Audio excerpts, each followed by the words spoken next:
na bengi Ken pena po Ken pena za pe mwa malamu omoni ke tolo ngona ba polémique ya Ken pena wa sala ka ko finga na boye mais Ken pena za pe mwa malamu omoni ba action nyonso o no tambo na yi Ken pena osenga mbongo te na lo ba na vérité na kombo nzambe Ken pena ya za boss ye mo le boss eloko te do bi se omoni oyo eza ba action mo social o sunga bato tout comme un jour Ken a problème o benga nga na o soutenir ye on comprend donc on futa eloko te.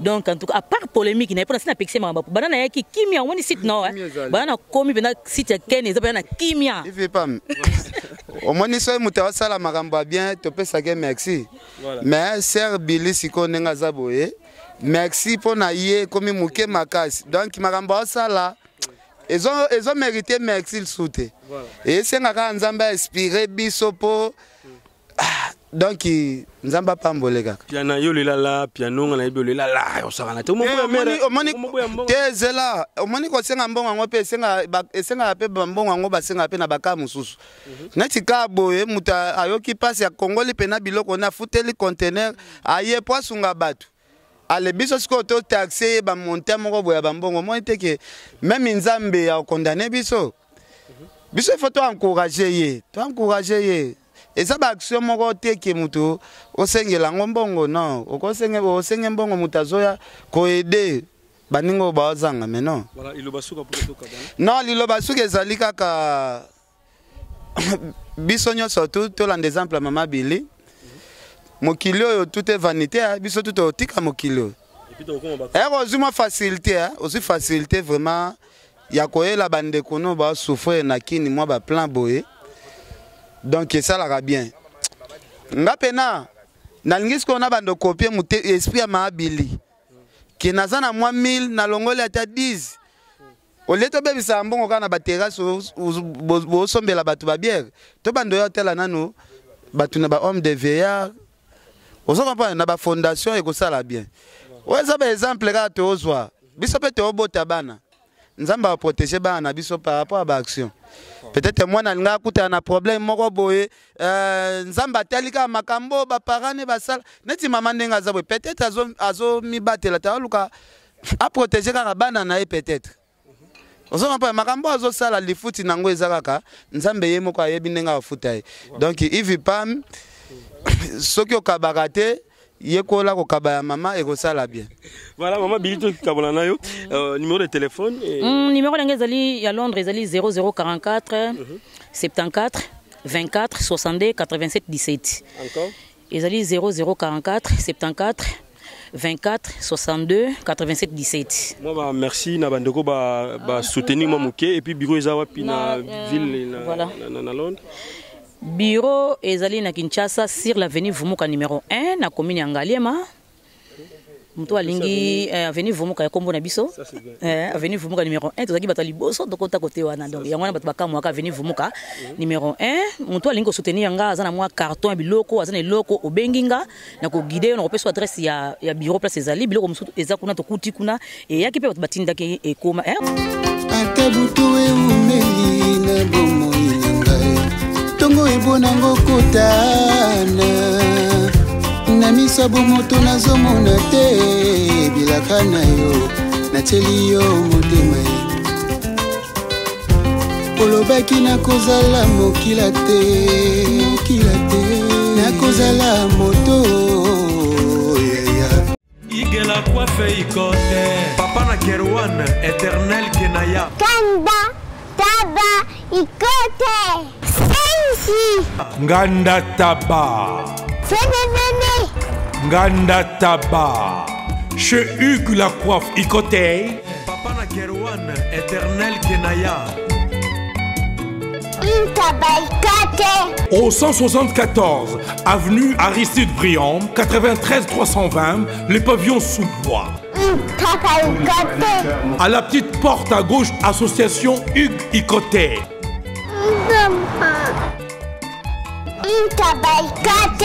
01 41 55 0000 Ntaba Ikote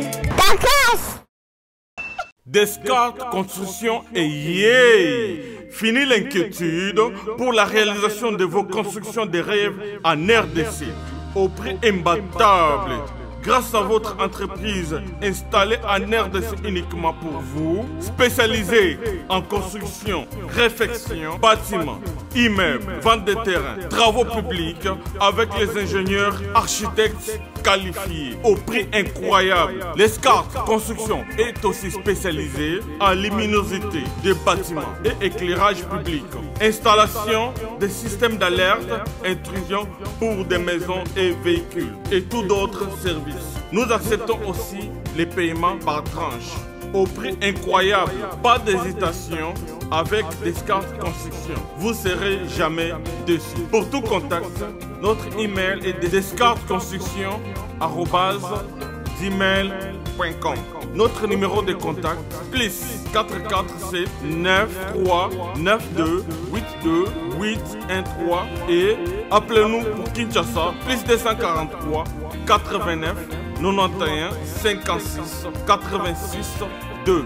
Descartes Construction à Tozana Mbongo Moké, opération Tongana RDC. L'agence d'export et d'import Michel Atlantic Shipping et Bana ya Canada, Bana ya USA, Bomitongisa Lissusute.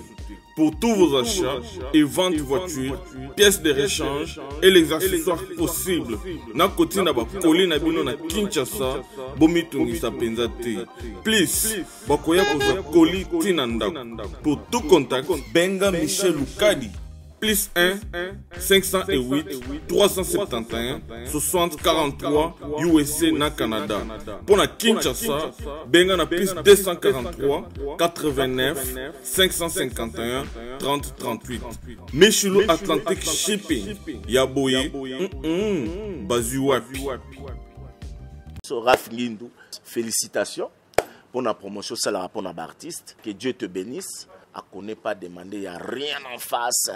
Congo promo Rafingindu nde naninga mabete Congo promo Rafingindu aza mutu aza na mbongo boga aza na bakara danger donc ya mutanzalate. En tout cas, félicitations, merci Sito Oumela. Rafingindu, le présentateur la force créative Congo promo. Boroto, ça la force militaire na Congo promo. Et faites comme moi, allez voir Congo promo tv5.com. Donc au nom de Jésus-Christ, nous bénissons le Congo promo. Avec Rafingindu, Congo promo ne tombera jamais. Nicolo Congo promo nde. Ouais, balobi Rafingindu. Congo promo toujours, grande puissance. Come on. Congo promo qui t'orgosse net in a film. Congo promo babunda na nango. Rafingindu. Congo promo. Bonjour très chers internautes, bienvenue dans votre grande émission, la seule émission qui me donne l'actualité, le news c'était Babango avec Yves Ipan, tous directeur des infos. La fin avec la série continue toujours dans votre site Congo Promo TV avec le boss américain Rafingindu de Bossa Dallas. Merci à toi, caméraman sorcier, hein, donc le chef des sorcières.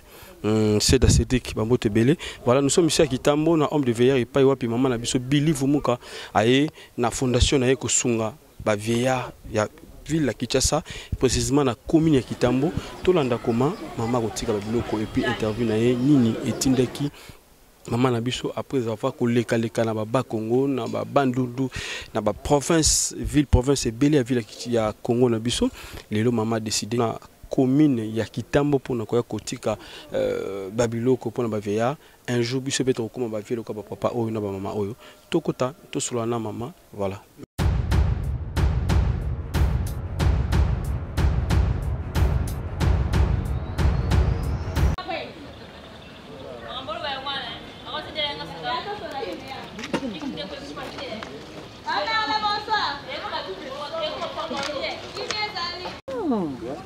Nakamwe zikeza nakachawa mami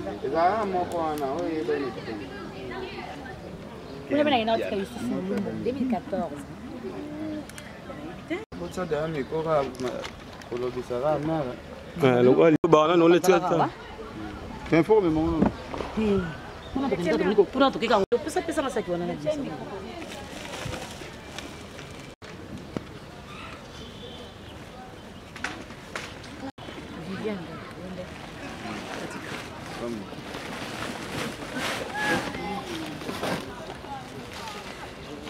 Et où est-ce que tu as soukaté? Donc aussi ça je crois lobby.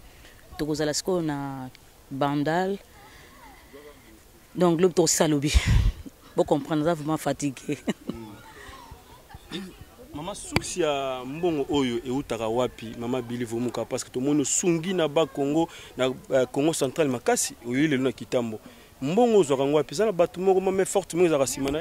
Non, mbongo oyo ndeka nzama pesa nga makasi ya ke musala kola mukana tongo kuna usala nde na musala de na zulaka mbongo. Mutapesa nga mbongo azalite. Non. Ata mukonzi moko te achanga maboko.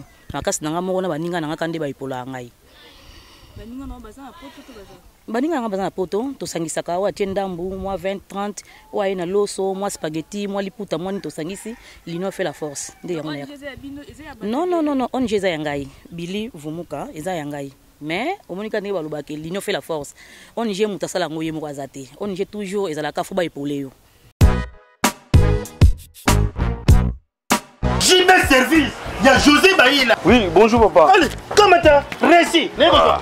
Landanga na bureau alors. Ngane mukolo agence José Baïla, agence César basée na Rennes. Tous les voyages ceux qui biloko comme minga mona ya kapuna kabula biloko ba dériver za lebelete quoi. José Baïla, JB Service, Europe Mobimba, atie biloko pa na yo.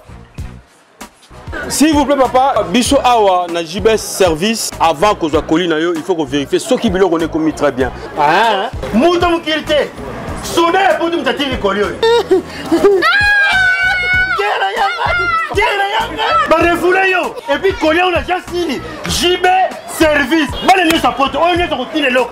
Et ça on va dire ça simple. Station s'intéresse na simanango au comment na JB Service. Zélan. Quelle amène bah c'est carte mémoire. Oui ziga. Hugues la coiffe Ikoté. Je suis arrivé. Salon Hugues la coiffe Ikoté. Non seulement c'est un salon de coiffure, mais aussi une machine de transformation des hommes et femmes. Regardez-moi comment je suis. Vilain. Mais attendez, 2 minutes. Bogart. Vous allez voir.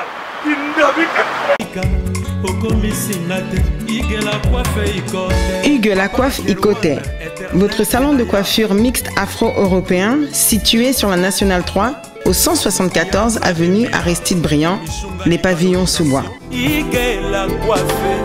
Pour plus de précisions, veuillez nous contacter au 01 41 55 00 00 ou encore sur notre site hugueslacoiffeikoté.com.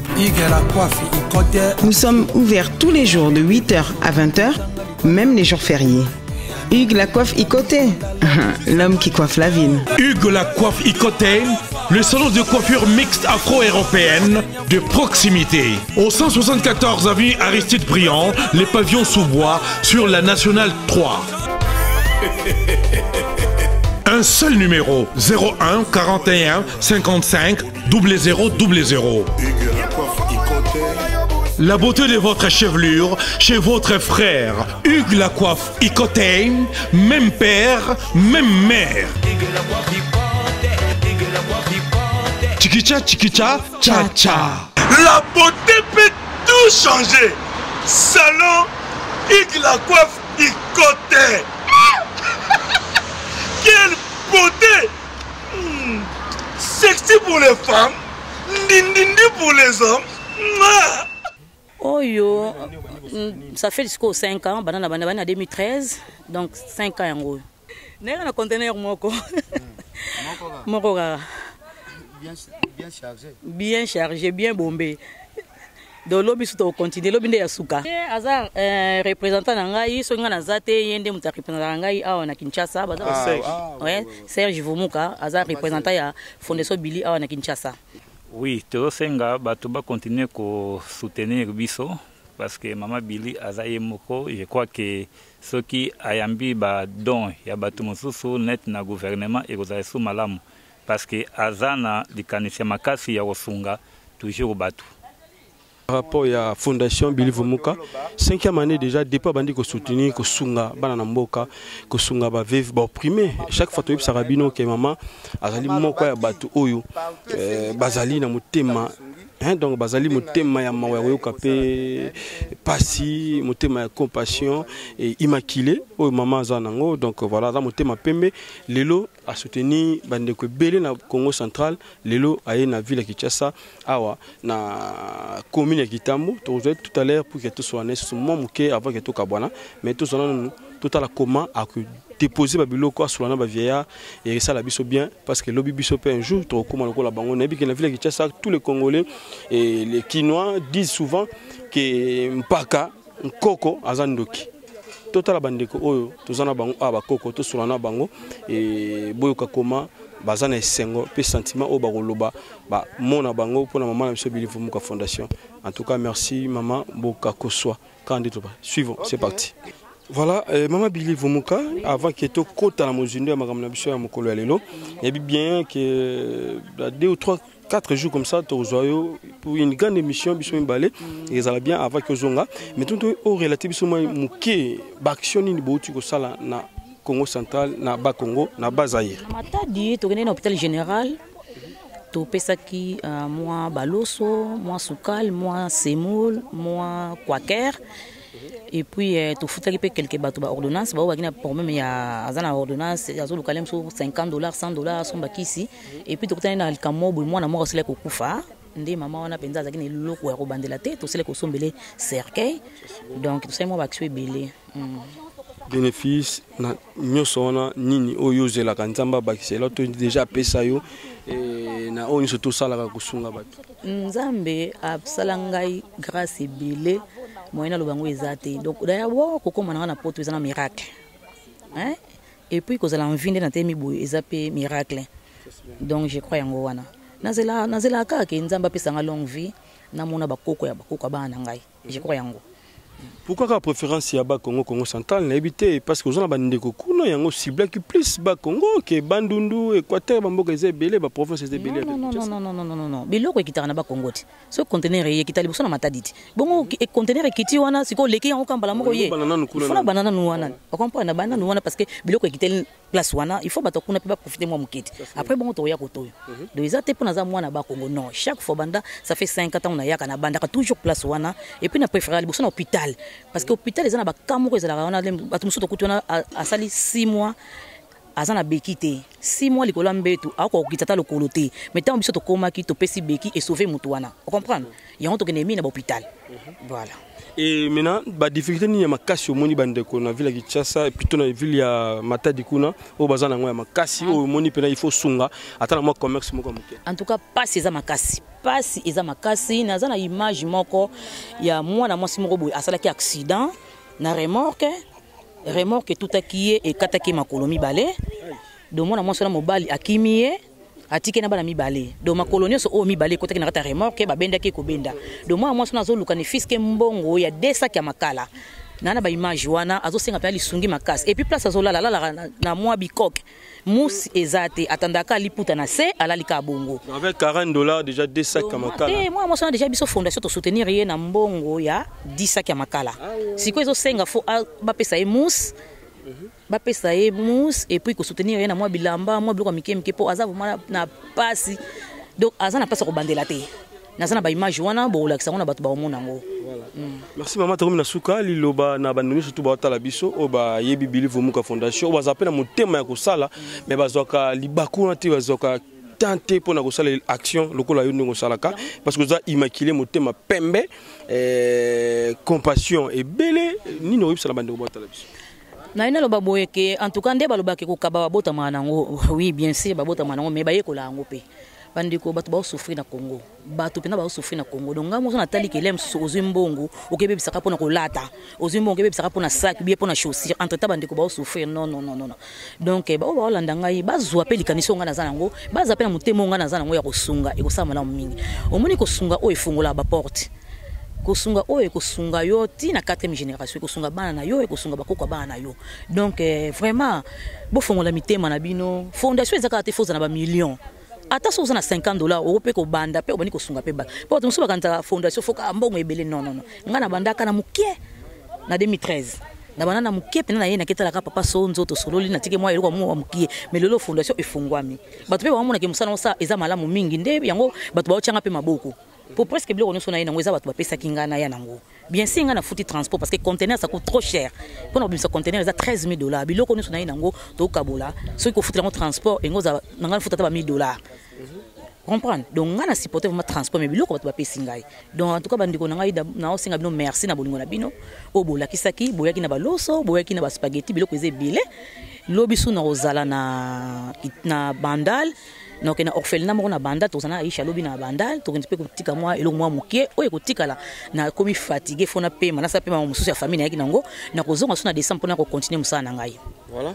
Merci bandeko basala ndenge nini pour que ba kutana maman Billy Vumuka pour que ba contribuer aussi parce que je tiens à vous signaler que c'est une maman na motema pena ba maman parce que biloko mère ila kinga avant que ne ba Congo ba pesa la bangonga mais mère mystique en tout cas wa bena mona Londres solo kabaka et j'affirme maloba na lo ba pena donc so bozaki ata tour ba mère boye nde kicha c'est bonga nde biso pe ba journaliste to so pe moi kimi moi pe moi ça na tena mono bengi ken pena na bengi ken pena po ken pena za pe moi malamu omoni ke to ngona ba polémique ya ken pena wa sala ka ko finga na boye mais ken pena za pe moi malamu omoni ba action nyonso o no tambo na yi ken pena o senga mbongo te na lo ba na vérité na kombo nzambe ken pena ya za boss ye mo le boss la do bise omoni oyo eza ba action social o sunga bato tout comme un jour ken na problème o benganga na soutenir yé on comprend donc on fout et l'autre côté donc en tout cas à part polémique il n'y a pas de pexé ma banana yaki kimia on site non banana komi bena site ken eza bena kimia il fait pas au moins ni so muta sala makamba bien to pesa ke merci mais ser Billy siko nenga zaboye merci pour na yé komi muke makasi donc makamba sala ils ont mérité merci le soute et c'est ngaka nzamba inspiré biso po donc nzamba pambole kaka piano yo lelala piano ngana yebe lelala osakana te omoni tezela omoni ko senga mbongo ngo pe esenga pe mbongo ngo basenga pe na baka mususu neti ka boye muta ayoki passe ya Congoli pe na biloko na futeli conteneur aye poasunga batu ale biso siko to taxer ba monter moko boya ba mbongo mo teke même nzambe ya condamner biso il faut encourager ye et ça ba action moko te ke mutu osengela ngombongo non osenge mbongo mutazoya ko aider baningo bazanga mais non voilà iloba suka pour to kabana non liloba suka ezali kaka biso nyonso to la exemple maman Billy mokili oyo tout est vanité biso tout otika mokili heureusement facilité aussi facilité vraiment ya koyela bande kono ba souffrir na kini moi ba plan boye donc ça la bien nga pena na lingisi ko na bando copier mu esprit ya maman Billy ki nazana moi 1000 na longole ata 10 au lieu to bebisa mbongo kana ba terrasse bo sombela batu ba bière to bando ya tela nanu batu na ba homme de veillard ozo comprendre na ba fondation e ko sala bien oza ba exemple ka to ozwa biso pe to bota bana nzamba va protéger bana biso par rapport à ba action peut-être moi na nga kuta na problème moko boye nzamba talika makambo ba parane ba sala neti mama ndenga zabwe peut-être azo mi batela ta luka a protéger ka bana na e peut-être ozo mpa makambo azo sala lifuti nango ezakaka nzambe ye moko ayebi ndenga afuta donc if pam soki okabarate yekola ko kabaya mama ekosala bien. Voilà maman Billy kabona nayo numéro de téléphone numéro d'engazali ya Londres ezali 0044 74 24 62 87 17. Encore ezali 0044 74 24 62 87 17. Moi merci na bandeko ba soutenir moi muke et puis bureau ezawa pina ville na Londres. Bureau ezali na Kinshasa sur l'avenue Vumuka numéro 1 na commune ya Ngaliema. Muto alingi avenue Vumuka ya kombo na biso.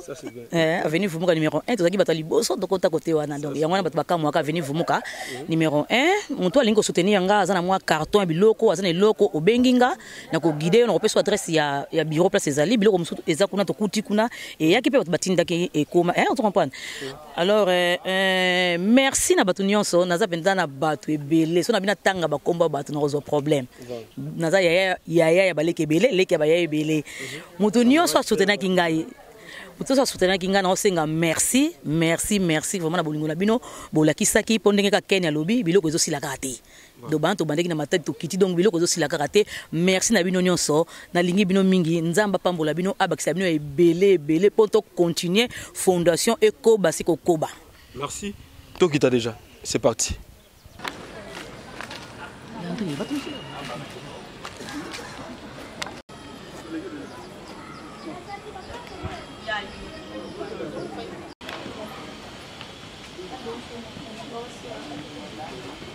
Réservé bango 10 ka. Est-ce que bango to mona bango tonto on pesa bango biloko na bango yango ndiko na batindeli bango tonto on pesa mama moko na moko azwele mo eloko na ye.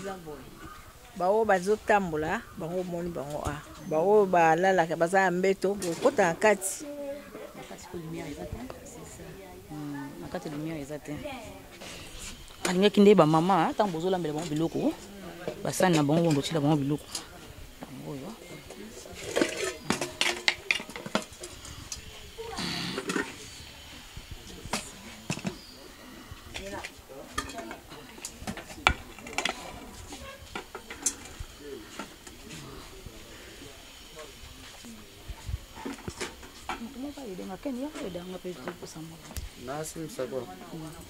le quoi mouler les autres peut-être on monte que la bamba comme c'est ba foulard pe da oza ba foulard da maman zo pesa ozo comprendre il pas faut qu'on explique ka maman zo pesa apesi foulard apesi la pièce maputa donc pesa no ba ça moi geste moi le mot moi le mot voilà n'habite oh na chango kote et on a to pesa mama wa vandi kuna to kotambola te yana kino pesa mama wana kuna OK donc pesa mama mambo te pesa ça la bien bote mama santé malamu mokongo mama mokongo na makuru kani bali mama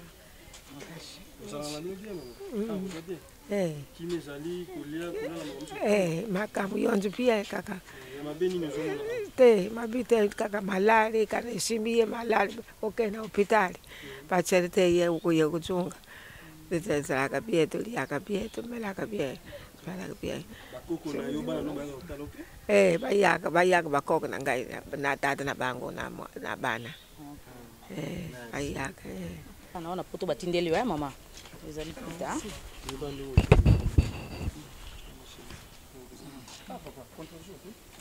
kitambala sana kati kitambala ita c'est à chaque filmage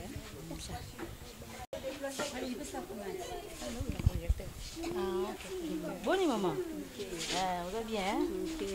Merci beaucoup pour le zalana. Ok. Oyo sali ekomama ekomama na bi eza wazar te. Merci. Ok.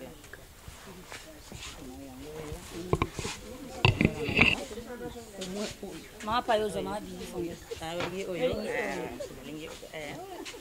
Oka Bili Fondation enda osama mbo peso lingo sama mbo boye kana boye bengi bisope. Mama nanga mama naleka. Oleka. Te ale mabili mama pa vanda ka opese.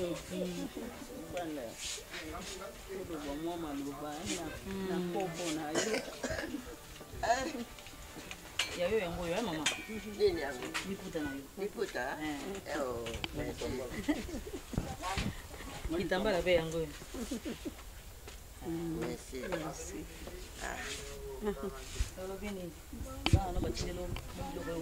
Merci tati mama tokoloba nini lisusu topesa bere merci taila kaka nzambi ye moko asala mosala na ye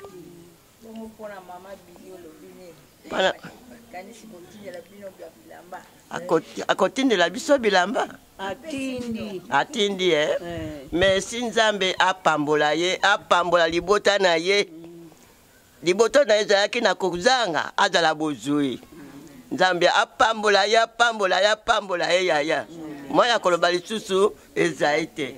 Merci maman, merci.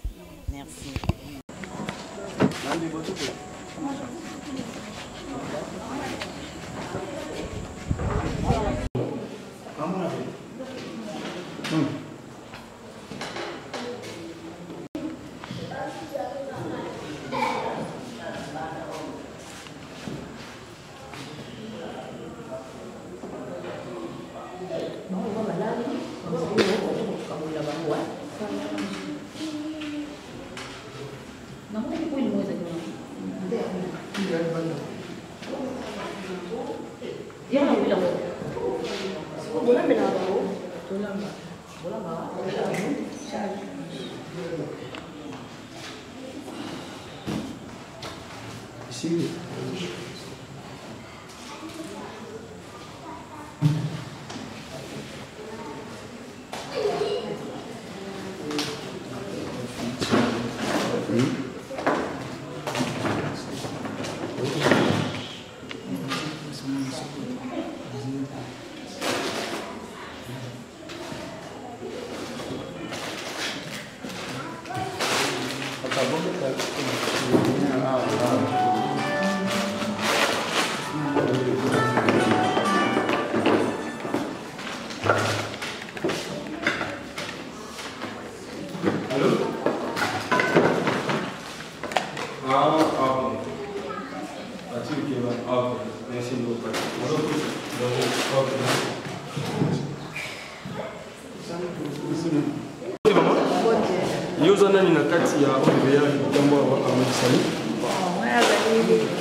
Ozalaka ndenge nini na bamama awa na kati ya ondria bino?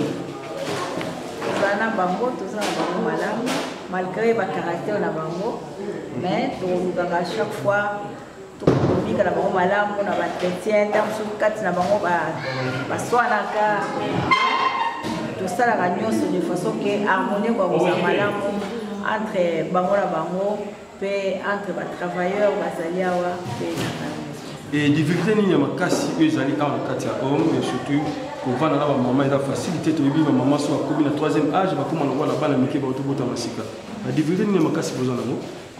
Bon, difficulté ya makasi mpenza ezali bamingi ndenge baza bana bango mais loo tokonstate ke bayaka mpenza kotala bango te donc basalaka neti bakobiti awa ale batiki bango kaka ndenge wana po omoni tozali na bato neti babotokola bamama ali fondation mama bini bakoki kosunga biso bandenge mosusu mpe bayaka apart wana église mpe asalaka ya ye mais na ntango toza mpenza na basponsor lisusu te parce que ezalaki mingi bamindele bazali kosunga biso mais awa mpenza na biso moko toza mwa difficulté parce que bato ya bonne volonté baza mingi mpenza te liloba bande surtout baotala yo partout dans le monde yebisa bango nini bao bazala volontaire kosala ndenge mama Billy Vumuka fondation asali lelo oyebisa bango? En tout cas bandeko nyonso bazala likanisi lokola mama Billy fondation asali nazali bongo koencourage bango ete bakoka kosala lisusu parce que kosala malamu ezali komema bénédiction soki bakosala yango lisusu ekozala malamu.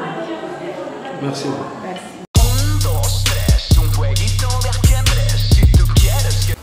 Bonjour à tous, vous êtes sur Congo Promo. Si vous aimez plus de vidéos, cliquez le bouton en bas, abonnez-vous en masse. Moi, Bérodès, je me suis déjà abonné. Il reste que